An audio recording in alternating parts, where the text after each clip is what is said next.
একটি viral video থেকে শুরু হওয়া বিতর্ক এখন পৌঁছে গেছে দেশের সাংবিধানিক ও আইনি অঙ্গনে। প্রশ্ন একটাই, দল থেকে বহিষ্কার হলে কি একজন সংসদ সদস্য তার আসন হারান, নাকি এমপি পদ বহাল থাকে? জামায়াতে ইসলামী থেকে বহিষ্কৃত সাতক্ষীরা ৪ আসনের সংসদ সদস্য গাজী নজরুল ইসলামের বিষয়ে ব্যবস্থা নিতে জাতীয় সংসদের স্পিকার ও নির্বাচন কমিশনকে চিঠি দিয়েছে দলটি। ব্যক্তিগত ভিডিও ভাইরাল হওয়ার পর নৈতিক স্থলনের অভিযোগে তাকে বহিষ্কার করা হয়। তবে সংবিধানের ৭০ অনুচ্ছেদে বলা হয়েছে, দল থেকে পদত্যাগ করলে বা দলের বিরুদ্ধে ভোট দিলে এমপি পদ বাতিল হবে। আর ৬৬ অনুচ্ছেদ অনুযায়ী নৈতিক স্থলনের কারণে ২ বছরের বেশি কারাদণ্ড হলে আসন শূন্য হবে। গাজী নজরুলের ক্ষেত্রে এই ২ শর্তের কোনোটিই এখন পর্যন্ত প্রযোজ্য বা প্রমাণিত নয়।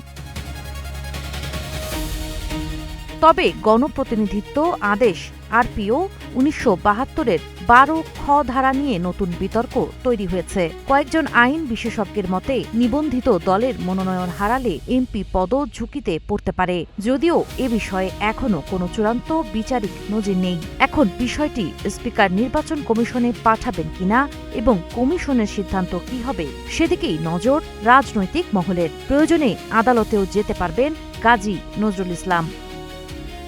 সাবা খান, নাগরিক প্রতিদিন।